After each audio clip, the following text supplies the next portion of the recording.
Hey guys, welcome back to my channel. So today we're going to be looking at video from Diary of a CEO clips, said the unseen side effect of Charlie Kirk's assassination. Okay, let's check it out. Talking about the Charlie Kirk shooting and how social media's ability to dehumanize other people at probably a faster rate than history would have done it is pretty remarkable. And you see a lot of that. You see a lot of it taking place on both sides. I think both sides describe each other as being like animals and Right. inhumane. And one side's calling the other side Nazis. And then the other side is calling the other side referring to them in animal terms because of maybe the color of their skin or their behavior. We saw a lot of that when that heinous individual killed the young lady on the Right. the train Right. in America, and the way, look, this person is this worst thing on planet Earth. But the language was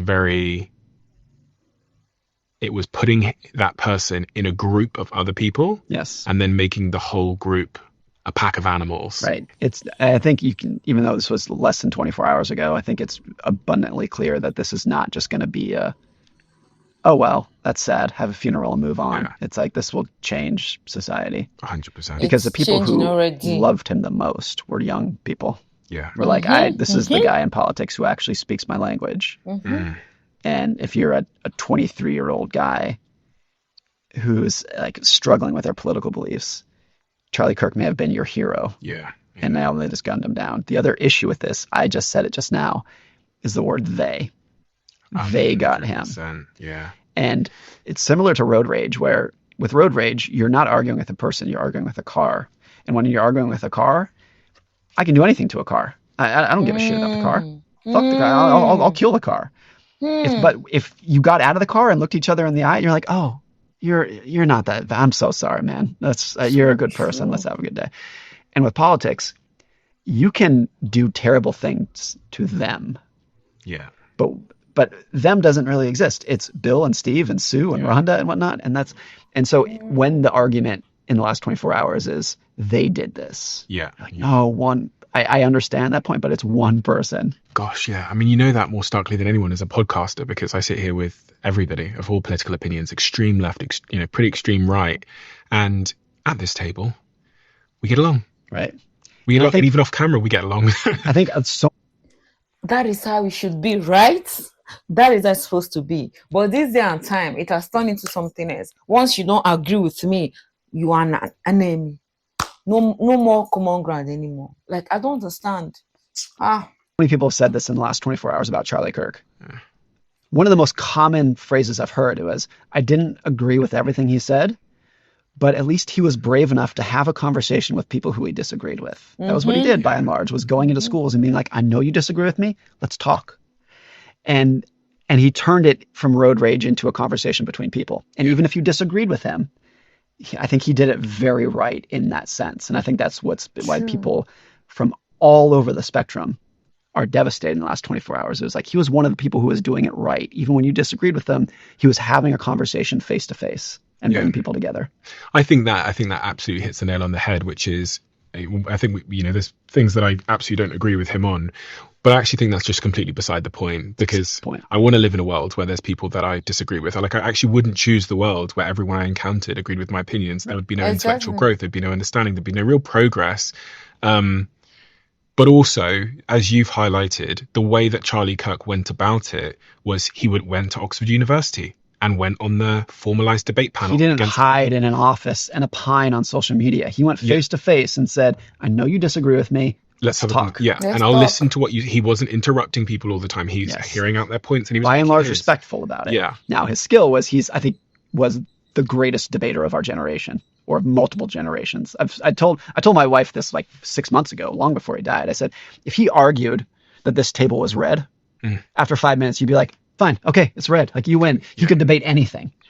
But he did it by and large respectfully. Maybe not always, but by and large respectfully. And what is missing from all political discourse today? It's I know you disagree, but let's talk and let's try to be respectful about it. And I can't think of anyone on either side who did that as consistently as he did. True. Even if I disagree with him.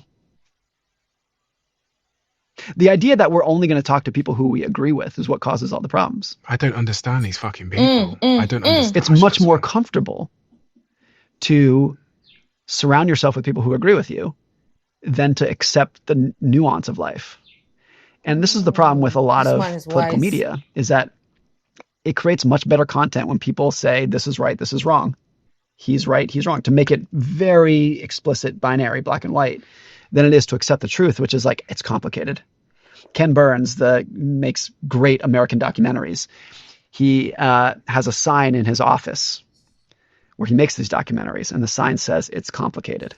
And he has that sign in his office because whenever you're telling the story about the Holocaust, World War II, the Great Depression, whatever it might be, the story is like people are messy. It's always it's complicated. And his point is like, we always want to put ourselves into my team versus yours. And of course, there is good and evil that exists, of course. But like, whenever we're talking about history, whenever we're talking about politics, whenever we're talking about sociology, it's complicated. But people don't want to accept that. They just tell me the answer. Just tell me who's right and who's wrong, as if this was arithmetic. If you love the Diary of a CEO, Brandon, See, my respect for Stephen Butler just went up higher than it was before. Of course, he's even from my country, Nigeria. Yeah. So that aside, but I love the fact that he was brave enough to bring this to his podcast. And you see the way two of them conversed and spoke about it.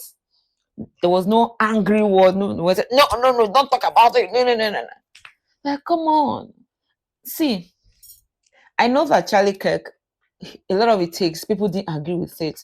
But instead of them to say, oh, I don't agree what he says, they went about saying he was spewing hate. So is it that if I say something, or if you say something and I disagree with you, does that mean I hate you? No, it doesn't mean I hate you. And the thing is, what I've also noticed that I want to start doing going forward, even though I don't agree with somebody, I have to be respectful with the way I talk to the person. I don't just have to come screaming down the person because I don't like what the person is saying. That is one thing I like in this whole thing that I've come to. I've come to also appreciate about him. If you watch his clips, he was always not. Let me not say always, but he was mostly respectful in his conversation with people, and he wanted it to come and. There's a seat for you at the table. Come to the table. Let's talk about it. Bring your disagreement to this table. Let's discuss. Give me your reason, and I'll give you my reason why I disagree. You give me your reason why I disagree. And let's see if there's a point where we can meet. That was what the man was all about. And I wonder why people, after watching his video, they'll come out to the point that, oh, he was hateful. How? Yes. May he rest in peace. And my heart really goes out to his wife. I pray that they will find comfort. She will find comfort. And those children, they will grow up to know that their father was a hero. He was a hero. Don't forget to like and subscribe, guys. Bye.